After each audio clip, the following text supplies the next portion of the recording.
1968ನೇ ಇಸ್ವಿಯಲ್ಲಿ ನನಗೆ ನನ್ನ 3ನೇ ಹೆರಿಗೆಯಾಗಿ ಇನ್ನೊಮ್ಮೆ ಪುತ್ತೂರಿಗೆ ಹೋಗಬೇಕಾಯಿತು. ಫೆಬ್ರವರಿ ತಿಂಗಳಲ್ಲಿ ಶಂಕರ್ ಭಟ್ರು ನನ್ನನ್ನು ಮತ್ತು ಮಕ್ಕಳಿಬ್ಬರನ್ನು ಪುತ್ತೂರಲ್ಲಿ ಬಿಟ್ಟು ಹೋದರು. ಹೆರಿಗೆ ಮಾಡಿಸುವವರು ನನ್ನ ಅಣ್ಣಾದರೂ ನಾವು ಈ ಸಲ ನನ್ನ ತವರ ಮನೆ ಹೆರಿಗೆ ಹೋಗಿದ್ದೆ. ಕುಕ್ಕುಪುಣಿಯಲ್ಲಿ ಮಾವನವರಿಗೆ ಆಸ್ತಿ ಸಿಕ್ಕಿದ್ದು 1966ರಲ್ಲಿ. ನೀರ್ಚಾಲು ಬಿಟ್ಟು ಕುಕ್ಕುಪುಣಿಯಲ್ಲಿ ಅವರು ನೆಲೆಸುವಾಗ ಅಲ್ಲಿ ಹಳೆಯ ಮನೆ ಇತ್ತು. ಆಮೇಲೆ ದೇವಮಣಿ ಭಾವನವರು ಹೊಸ ಮನೆ ಕಟ್ಟಿಸಿಕೊಟ್ಟರು. ಆ ಮನೆಗೆ ಸಹಕಾರವನ ಎಂದು ಹೆಸರಿಟ್ಟರು. ಭಾವನವರು ಕೆಲವು ವರ್ಷಗಳ ಹಿಂದೆ ಕುಕ್ಕುಪುಣಿಯಲ್ಲಿ ಅವರಿಗೆ ಮತ್ತು ಕುಟುಂಬದವರಿಗೆ ವಾಸಿಸಲು ಹೊಸ ಮನೆ ಕಟ್ಟಿಸಿದ್ದರು. ಆ ಮನೆಗೆ ದೇವಮಣಿ ಎಂದು ಹೆಸರಿಟ್ಟಿದ್ದಾರೆ. ಏಪ್ರಿಲ್ 20ನೇ ತಾರೀಕಿಗೆ 3ನೇ ಮಗನ ಹೆರಿಗೆ ಆಯಿತು. ಆಗ ಅಲ್ಲಿ ನನ್ನ 2ನೇ ಅಣ್ಣ ಡಾಕ್ಟರ್ ಶಂಕರ್ ಭಟ್ಟರು, ಅಣ್ಣಯ್ಯ ಮತ್ತು ಅವರ ಮಡದಿ ಜಯಲಕ್ಷ್ಮಿ ಅತ್ತಿಗೆ ಪುತ್ತೂರಲ್ಲಿ ಇದ್ದರು.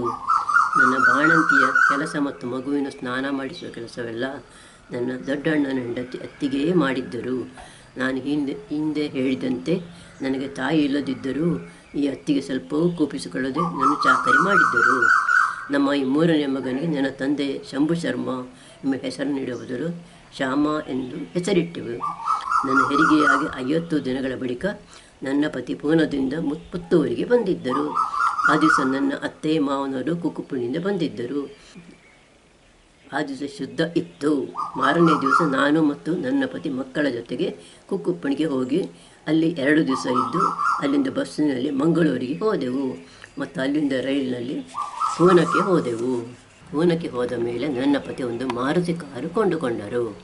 ಆಮೇಲೆ ನಾವು 2 ವರ್ಷಗೊಮ್ಮೆ ಊರಿಗೆ ಹೋಗುತ್ತಿದ್ದೆವು ಮತ್ತು ಹಾಗೆ ಹೋಗುವಲ್ಲೆಲ್ಲ ನಮ್ಮ ಕಾರಿನಲ್ಲಿ ಹೋಗಿ ಬರುತ್ತಿದ್ದೆವು. ಕುಕ್ಕುಪುಣಿಯಲ್ಲಿ ನನ್ನ ಮಾವ ಮೊದಲಿಗೆ ಸೋಗೆ ಮನೆಯಲ್ಲಿದ್ದವರು, ಆಮೇಲೆ ಪಕ್ಕದಲ್ಲಿ ಹೊಸ ಮನೆ ಕಟ್ಟಿಸಿದ್ದರು. ಅವರ ಸಹಾಯಕ್ಕೆಲ್ಲ ದೇವಮಣಿಯಲ್ಲಿರುವ ಶಂಕರ್ ಭಟ್ಟರು ಮತ್ತು ಅವರ ಮಗ ರಾಮಕೃಷ್ಣ ಇದ್ದರು. ಮನೆಯಲ್ಲಿ ನನ್ನ ಪತಿಯ ತಮ್ಮ ಗಂಗಾಧರನೂ ಇದ್ದ. ಅವನಿಗೆ ಮದುವೆಯಾಗಿ ಅವನ ಮಡದಿ ಶಂಕರಿ ಆ ಮನೆಗೆ ಬಂದಿದ್ದಳು. ನಾನು ಪೂನಾದಲ್ಲಿದ್ದಾಗ ನನ್ನ 2ನೇ ಅಣ್ಣ ಡಾಕ್ಟರ್ ಶಂಕರ್ ಭಟ್, ಅಣ್ಣಯ್ಯ ಮತ್ತು ಅತ್ತಿಗೆ ಜಯಲಕ್ಷ್ಮಿ ನಮ್ಮ ಮನೆಗೆ ಬಂದಿದ್ದರು. ಆಗಲೂ ನಾವು ಡೆಕ್ಕನ್ ಕಾಲೇಜಿನ ಕ್ವಾರ್ಟರ್ಸ್ನಲ್ಲಿ ಇದ್ದೆವು. ನನ್ನ ಮಗ ಶ್ಯಾಮನಿಗೆ 1 ವರ್ಷವಾಗಿತ್ತು. ಪೂನಾದ ಹತ್ತಿರವೇ ಬೊಂಬಾಯಿ, ಈಗಿನ ಮುಂಬೈ ಇದೆ. ನಾವು ಅಲ್ಲಿಗೆ ಹೋಗಿ ಬರುವ ಎಂದು ನನ್ನ ಅಣ್ಣಯ್ಯ ಹೇಳಿದರು. ಹಾಗೆ ನಾವು ಬೊಂಬಾಯಿಯಲ್ಲಿರುವ ಹೊಸಪೇಟೆಯ ದೊಡ್ಡ ಮರಿಯಪ್ಪ ಮಾವ, ನನ್ನ ಕಾವೇರಿ ಅತ್ತಿಗೆ ದೊಡ್ಡಪ್ಪ ನಮಗೆ ಫೋನ್ ಮಾಡಿ ತಿಳಿಸಿದೆವು. ಅಣ್ಣಯ್ಯ, ಅತ್ತಿಗೆ, ನಾನು ಮತ್ತು ನನ್ನ ಪತಿ ಮತ್ತು ನಮ್ಮ 3 ಮಕ್ಕಳು ರೈಲಿನಲ್ಲಿ ಬೊಂಬಾಯಿಗೆ ಹೋದೆವು. ಇಲ್ಲಿ ದೊಡ್ಡ ಮರಿಯಪ್ಪ ಮಾವನವರು ಅವರ ಮಗ, ಸೊಸೆ ಮತ್ತು ಮೊಮ್ಮಕ್ಕಳ ಜೊತೆ ಇದ್ದರು. ನಾವು ಅವರ ಮನೆಗೆ ಹೋದೆವು. ಅಲ್ಲಿನ ಬೀಚ್ ನೋಡಲು ಹೋಗಿದ್ದೆವು. ಹೊಸಪೇಟೆ ಮಾವನವರು ನಮ್ಮ ಜೊತೆ ಬಂದಿದ್ದರು. ಸಮುದ್ರ ತೆರೆಗಳನ್ನು ನೋಡುತ್ತಾ ಅಲ್ಲಿ ನಾವು 1 ಗಂಟೆ ಇದ್ದೆವು. ನಾರಾಯಣ ಮತ್ತು ಮಾಲತಿ ನೀರಿನಲ್ಲಿ ಮತ್ತು ಮರಳಿನಲ್ಲಿ ಆಡುತ್ತಾ ಖುಷಿಪಟ್ಟರು. ಶ್ಯಾಮನಿಗೆ 1 ವರ್ಷವಾಗಿತ್ತಷ್ಟೇ, ಮಾತು ಬರುತ್ತಿರಲಿಲ್ಲ. ಅವನು ಬಾಯಲ್ಲಿ ಹೋ ಅನ್ನುತ್ತಿದ್ದ. ಮುಂಬೈಯಲ್ಲಿ ನಾವು 1 ದಿವಸ ಉಳಿದು ಮಾರನೇ ದಿವಸ ಪೂನಾಕ್ಕೆ ಹಿಂದಿರುಗಿದೆವು. ಅಣ್ಣಯ್ಯ ಮತ್ತು ಅತ್ತಿಗೆ ರೈಲಿನಲ್ಲಿ ಊರಿಗೆ ಹೋದರು. ಮಕ್ಕಳ ಕಲಿಕೆ. ಶಂಕರ ಭಟ್ಟರ ಅಕ್ಕನ ಮಗ ಶಂಕರ ಪ್ರಸಾದ PUC ಕಲಿಯಲು ಪೂನಾದ ನಮ್ಮ ಮನೆಗೆ ಬಂದಿದ್ದ. ಅವನು ಅಲ್ಲಿ 4 ಕಿಲೋಮೀಟರ್ ದೂರದಲ್ಲಿರುವ ವಾಡಿಯಾ ಕಾಲೇಜಿಗೆ ಸೇರಿದ್ದ. ಆ ಸಮಯದಲ್ಲಿ ನಮ್ಮ ಮಗ ನಾರಾಯಣನಿಗೆ 4 ವರ್ಷವಾಗಿತ್ತು. ಅವನನ್ನು ನನ್ನ ಪತಿ ಮನೆಯಿಂದ 3 ಕಿಲೋಮೀಟರ್ ದೂರದಲ್ಲಿರುವ ಬಾಲವಾಡಿಗೆ ಸೇರಿಸಿದ್ದರು. ಶಂಕರ ಪ್ರಸಾದ್ ಅಲ್ಲಿ ಹತ್ತಿರದಲ್ಲಿದ್ದ ಟೈಪಿಂಗ್ ಕ್ಲಾಸಿಗೆ ಸೇರಿದ್ದ. ಅವನು ಹೋಗುವಾಗ ಬಾಲವಾಡಿಯಲ್ಲಿ ನಾರಾಯಣನನ್ನು ಬಿಟ್ಟು ಹೋಗುತ್ತಿದ್ದ ಮತ್ತು ಹಿಂದಿರುಗಿ ಬರುವಾಗ ಅವನನ್ನು ಕರೆದುಕೊಂಡು ಬರ್ತಿದ್ದ. ಪ್ರಸಾದ್ ಅಲ್ಲಿ 1 ವರ್ಷ ಮಾತ್ರ ಇದ್ದ. ಆಮೇಲೆ ಅವನ ಊರಿಗೆ ಕುಂಚಿನಡಕ್ಕೆ ಹೋದ. ಅವನಿಲ್ಲದಿದ್ದುದರಿಂದ ನಾವು ಡೆಕ್ಕನ್ ಕಾಲೇಜಿನ ಗೇನು ಎಂಬ ಒಬ್ಬ ಪಿಯೂನ್ ಜೊತೆ ನಾರಾಯಣನ ಬಾಲವಾಡಿಗೆ ಕಳಿಸುತ್ತಿದ್ದೆವು. ಆತ ಅವನನ್ನು ಸೈಕಲ್ನಲ್ಲಿ ಕರೆದುಕೊಂಡು ಹೋಗಿ ಬಿಟ್ಟು ಶಾಲೆ ಬಿಡುವ ಸಮಯಕ್ಕೆ ಇನ್ನೊಮ್ಮೆ ಅಲ್ಲಿ ಹೋಗಿ ಅವನನ್ನು ಕರೆದುಕೊಂಡು ಬರುತ್ತಿದ್ದ. ನಾರಾಯಣನಿಗೆ 5 ವರ್ಷ ಆದ ಬಳಿಕ ಅವನನ್ನು ನಮ್ಮ ಗೆಳೆಯರಾದ ಗೋಪಾಲ್ ಮಠಾಡೋ ಅವರು ತಾವು ಅಧ್ಯಾಪಕರಾಗಿದ್ದ ಸೇಂಟ್ ಜೋಸೆಫ್ ಹೈಸ್ಕೂಲಿನ 1ನೇ ಕ್ಲಾಸ್ಗೆ ಸೇರಿಸಿದರು. ಅದು ಡೆಕ್ಕನ್ ಕಾಲೇಜಿಂದ 4 ಕಿಲೋಮೀಟರ್ ದೂರದ ಕಡ್ಕಿ ಎಂಬಲ್ಲಿಗೆ ಹತ್ತಿರ ಇತ್ತು.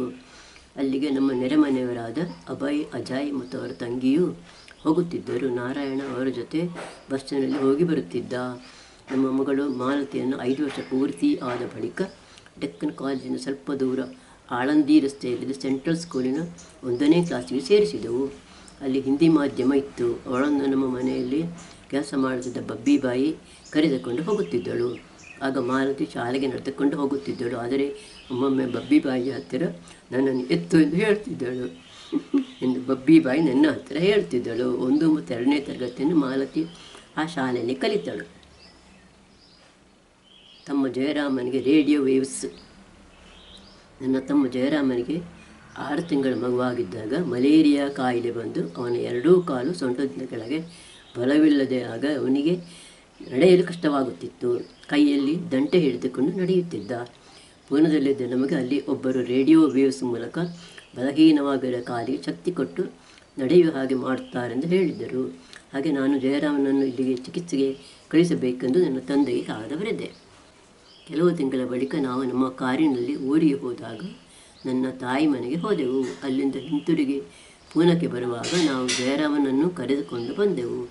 ನಮ್ಮ 2 ಮಕ್ಕಳು ಶಾಲೆಗೆ ಹೋದ ಬಳಿಕ ಶ್ಯಾಮನನ್ನು ಮತ್ತು ಜಯರಾಮನನ್ನು ಕರೆದುಕೊಂಡು ನಾನು ನನ್ನ ಪತಿ ಜೊತೆ ಕಾರಿನಲ್ಲಿ ಮನೆಯಿಂದ 16 ಕಿಲೋಮೀಟರ್ ದೂರ ಇರುವ ಲಕ್ಷ್ಮೀ ರೋಡಿಗೆ ಹೋಗಿ ಅಲ್ಲಿದ್ದ ವೈದ್ಯರಿಗೆ ತೋರಿಸಿದೆವು. ಅವರು ನೋಡಿ ಇದು ಸರಿಯಾಗಲಿ 1 ವರ್ಷ ಆದರೂ ಚಿಕಿತ್ಸೆ ಮಾಡಬೇಕು ಎಂದು ಹೇಳಿದರು. ಹಾಗೆ ಮಾಡಿದಲ್ಲಿ ಅವನು ಎಲ್ಲರಾಗಿ ನಡೆಯುವಂತಾಗಬಹುದು ಎಂದು ಹೇಳಿದರು. ನನ್ನ ಪತಿ ನಮ್ಮನ್ನು ಅಲ್ಲಿ ಬಿಟ್ಟು ಡೆಕ್ಕನ್ ಕಾಲೇಜಿಗೆ ಹಿಂದಿರುಗುತ್ತಿದ್ದರು. ಚಿಕಿತ್ಸೆ ಇದ್ದುದು ಬೆಳಿಗ್ಗೆ 9ರಿಂದ 12 ಗಂಟೆ ತನಕ. ಅಲ್ಲಿಯೇ ಸ್ವಲ್ಪ ದೂರದಲ್ಲಿ ಪಿಟ್ಮನ್ ಟೈಪಿಂಗ್ ಕ್ಲಾಸ್ ನಡೆಯುತ್ತಿತ್ತು. ನಾನು ಶ್ಯಾಮನನ್ನು ಕರೆದುಕೊಂಡು ಟೈಪಿಂಗ್ ಕ್ಲಾಸಿಗೆ ಸೇರಿದೆ. ಕ್ಲಾಸ್ ಇದ್ದುದು 3/4 ಗಂಟೆ ಹೊತ್ತು. ಕ್ಲಾಸ್ ಮುಗಿದ ಮೇಲೆ ನಾನು ಮತ್ತು ಶ್ಯಾಮ ಹಿಂತಿರುಗಿ ಜಯರಾಮ ಇದ್ದಲ್ಲಿಗೆ ಬರುತ್ತಿದ್ದೆವು. ರೇಡಿಯೋ ಚಿಕಿತ್ಸೆಯಿಂದ ಜಯರಾಮನ ಕಾಲಿಗೆ ಸ್ವಲ್ಪ ಬಲ ಬಂದಿತ್ತು. ಇನ್ನೂ ಬಲ ಬರಬೇಕಿದ್ದರೆ 1-2 ವರ್ಷವೇ ಬೇಕಾಗಬಹುದು. ನಾನು ನಿಮಗೊಂದು ರೇಡಿಯೋ ವೇವ್ಸ್ ಪೆಟ್ಟಿಗೆಯನ್ನೇ ಕೊಡುತ್ತೇನೆ. ನಿಮ್ಮ ಊರಿಗೆ ಹೋಗಿ ನೀವೇ ಚಿಕಿತ್ಸೆ ಮಾಡಿಸಿಕೊಳ್ಳಬಹುದು ಎಂದು ವೈದ್ಯರು ಹೇಳಿದರು. ಈಗ ನಾವು 6 ತಿಂಗಳು ಅವನನ್ನು ರೇಡಿಯೋ ವೇವ್ಸ್ ಚಿಕಿತ್ಸೆಗೆ ಕರೆದುಕೊಂಡು ಹೋಗಿದ್ದೆವು. ಆಮೇಲೆ ಕೆಲವು ತಿಂಗಳ ಬಳಿಕ ನಾವು ಜಯರಾಮನನ್ನು ಕಾರಿನಲ್ಲಿ ಕರೆದುಕೊಂಡು ಹೋಗಿ ಊರಲ್ಲಿ ಬಿಟ್ಟು ಬಂದೆವು. ನನ್ನ ಅಣ್ಣ ನಾರಾಯಣ ಕುಂಜಣ್ಣನಿಗೆ ಅದನ್ನು ಉಪಯೋಗಿಸುವ ಕ್ರಮವನ್ನು ನನ್ನ ಪತಿ ತೋರಿಸಿದ್ದರು. ಊರಲ್ಲಿ ಅದನ್ನು ಮತ್ತು 6 ತಿಂಗಳು ಉಪಯೋಗಿಸಿದ್ದರೂ ಜಯರಾಮನಿಗೆ ಹೆಚ್ಚೇನು ಪ್ರಯೋಜನವಾಗಲಿಲ್ಲವೆಂದು ನನ್ನ ಅಣ್ಣನಿಗೆ ಕಾದವರು ತಿಳಿಸಿದ್ದ. ಅಮೇರಿಕಕ್ಕೆ ಪ್ರವಾಸ. ಡೆಕ್ಕನ್ ಕಾಲೇಜಿನಲ್ಲಿ ರೀಡರ್ಗೆ ಸಲ್ಲಿದ ನನ್ನ ಪತಿಗೆ 1973ರಲ್ಲಿ ಅಮೇರಿಕದ ಸ್ಟ್ಯಾನ್ಫರ್ಡ್ ಯೂನಿವರ್ಸಿಟಿಯಲ್ಲಿ ರಿಸರ್ಚ್ ಅಸೋಸಿಯೇಟ್ ಆಗಿ ಕೆಲಸಕ್ಕೆ ಬರಲು ಹೇಳಿಕೆ ಬಂತು. ಹಾಗಾಗಿ ನಾವು ಪೂನಾ ಬಿಟ್ಟು ನಮ್ಮ ಮನೆಯ ಸಾಮಾನನ್ನೆಲ್ಲ ಟ್ರಕ್ಕಿನಲ್ಲಿ ತುಂಬಿಸಿ ನಮ್ಮೂರಿಗೆ ಬಂದೆವು. 3 ಮಕ್ಕಳನ್ನು ಕರೆದುಕೊಂಡು ಹೋಗುವುದು ಸ್ವಲ್ಪ ಕಷ್ಟವೆಂದು ನಾವು 2 ಮಕ್ಕಳನ್ನು ಕುಕ್ಕುಪುಣಿಯಲ್ಲಿ ಬಿಟ್ಟು ಹೋಗುವುದೆಂದು ಆಲೋಚಿಸಿದೆವು. ಅವರಿಬ್ಬರು ತಕ್ಕಮಟ್ಟಿ ದೊಡ್ಡವರಾಗಿದ್ದರು. ಶ್ಯಾಮನಿಗೆ 3 ವರ್ಷ. ಶಂಕರ ಭಟ್ಟರ ತಂದೆ ಮತ್ತು ತಾಯಿ ನಾರಾಯಣ ಮತ್ತು ಮಾಲತಿಯನ್ನು ಇಲ್ಲಿ ಬಿಟ್ಟು ಹೋಗಿ ನಾವು ನೋಡಿಕೊಳ್ಳುತ್ತೇವೆ ಎಂದು ಹೇಳಿದರು. ಶ್ಯಾಮ ಚಿಕ್ಕವನಾದವರಿಂದ ಅವನನ್ನು ಮಾತ್ರ ಕರೆದುಕೊಂಡು ಹೋಗುವುದು ಎಂದು ನಿಶ್ಚಯಿಸಿದೆವು. ಆಗ ಕುಕ್ಕುಪುಣಿಯಲ್ಲಿ ಗಂಗಾಧರ ಬಾವ, ಅವರ ಮಡದಿ ಶಂಕರಿ ಮತ್ತು ನನ್ನ ಅತ್ತಿಗೆಯ ಮಗಳು ರಜೆಯಲ್ಲಿ ಬಂದವಳು ಇದ್ದರು. ಶಂಕರಿಯು ನಾನು ಮಕ್ಕಳನ್ನು ನೋಡಿಕೊಳ್ಳುತ್ತೇನೆ ಎಂದು ಹೇಳಿದಳು. ಅವಳಿಗೆ ಆಗ ಮಕ್ಕಳಾಗಿರಲಿಲ್ಲ. ಅಮೇರಿಕಕ್ಕೆ ನಾವು ಹೋಗುವುದೆಂದು ನಿಶ್ಚಯಿಸಿದ್ದರಿಂದ ನನ್ನ ಪತಿ ಮಕ್ಕಳ ಶಾಲೆಗೆ ಹೋಗಿ ಅವರ ಬಿಡುಗಡೆ ಪತ್ರವನ್ನು ತೆಗೆದುಕೊಂಡು ಬಂದರು. ಆಮೇಲೆ ನಾವು ಅಮೇರಿಕಕ್ಕೆ ಹೋಗಲು ಪಾಸ್ಪೋರ್ಟು ಮಾಡಿಸಿಕೊಂಡೆವು. ಶ್ಯಾಮ ಚಿಕ್ಕವನಿದ್ದರಿಂದ ನನ್ನ ಪಾಸ್ಪೋರ್ಟ್ನಲ್ಲಿ ಅವನ ಹೆಸರನ್ನು ಸೇರಿಸಿದೆವು. ಟ್ರಾವೆಲ್ ಆಫೀಸ್ನವರು ನಮ್ಮ ಪಾಸ್ಪೋರ್ಟ್ನಲ್ಲಿ ವೀಸಾ ಸಿಕ್ಕಿದ ಮುದ್ರೆಯನ್ನು 15 ದಿನಗಳಲ್ಲಿ ಒತ್ತಿಸಿ ಪಡೆದರು.